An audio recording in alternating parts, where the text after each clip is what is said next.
আসসালামু আলাইকুম সম্মানিত দর্শক। আপনারা কি জানেন আমাদের কিছু ভুলের কারণে আমাদের দোয়া কবুল হয় না।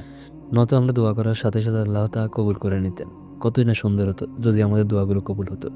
তো আজ আমরা জানব কোন ভুলগুলোর কারণে আমাদের দোয়া কবুল হয় না। আপনি কি কখনো গভীর রাতে চোখের পানি পেলে আল্লাহর কাছে দোয়া করেছেন? কিন্তু দিনের পর দিন, মাসের পর মাস পেরিয়ে গেল, কোনো পরিবর্তন আসেনি। তখন মনে প্রশ্ন জাগে, আমার দোয়া কি আল্লাহ শুনছেন না? না, আল্লাহ কখনো বান্দার দোয়া না শুনে থাকেন না। কিন্তু হাদিসে এসেছে কিছু ভুলের কারণে দোয়া কবুল হতে দেরি হয় বা দোয়া আটকে যায়। আজ আমরা জানব দোয়া কবুল না হওয়ার ৩টি ভয়ঙ্কর কারণ যেগুলো আমাদের অজান্তে আমরা করে থাকি, যার ফলে আমাদের দোয়া কবুল হয় না। প্রথম কারণটি হলো হারাম রিজিক ও হারাম খাদ্য।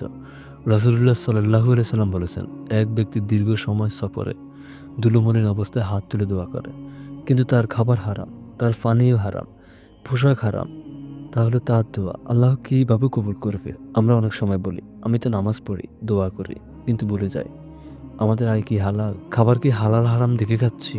সুদ, প্রতারণা, ঘুষ, অন্যের হক নষ্ট করে উপার্জিত রিজিক দোয়ার পথে সবচেয়ে বড় দয়া। মনে রাখবেন, হারাম রিজিক শরীরে ঢুকলে দোয়া আকাশে উঠে ফিরে আসে, আবার সেটা কবুল হয় না।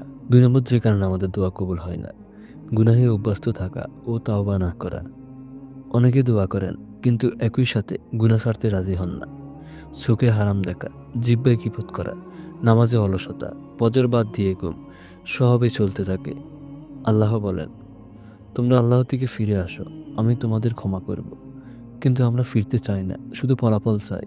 গুনাহের উপর গুনাহ জমতে থাকে, আমাদের হৃদয় কালো হয়ে যায়, আর কালো হৃদয় থেকে উঠা দেওয়া আলোতে কখনো পৌঁছাতে পারে না।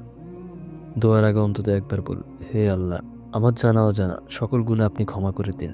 ৩ নম্বর যে কারণে আমাদের দোয়া কবুল হয় না, তাড়াহুড়া ও হতাশ হয়ে দোয়া ছেড়ে দেওয়া। রাসূল সাল্লাল্লাহু আলাইহি সাল্লাম বলেছেন, তোমাদের দোয়া কবুল হয় যতক্ষণ না তোমরা তাড়াহুড়ো করো। তাড়াহুড়া মানে কি? মানে দোয়া করে বলা, অনেক দিন হয়ে গেল, কিছুই তো হচ্ছে না। এটা আসলে আল্লাহর হিকমতের উপর সন্দেহ করা। কখনো আল্লাহ দোয়া কবুল করেন দুনিয়াতে, আখিরাতে সঞ্চয় করেন, অথবা বিপদ সরিয়ে দেন আপনার জীবন থেকে। কিন্তু আপনি শুধু একটাই পল চান, তাই মনে হয় আপনার দোয়া কবুল হয়নি। হতে পারে আপনার দোয়ার কারণে আল্লাহ আপনাকে আখিরাতে সুফলাফল দিবেন। মনে রাখবেন, আল্লাহ কখনো দেরি করেন না, তিনি ঠিক সময়ে দেন। আপনি যদি চান আপনার দোয়া কবুল হোক, রিজিক হালাল করুন, গুনাহ ছেড়ে তাওবা করুন, ধৈর্য ধরে দোয়া চালিয়ে যান।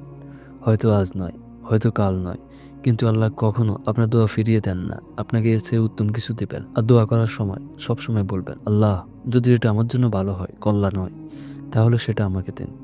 তাহলে আল্লাহ আপনার দোয়া খুব দ্রুত কবুল করবেন।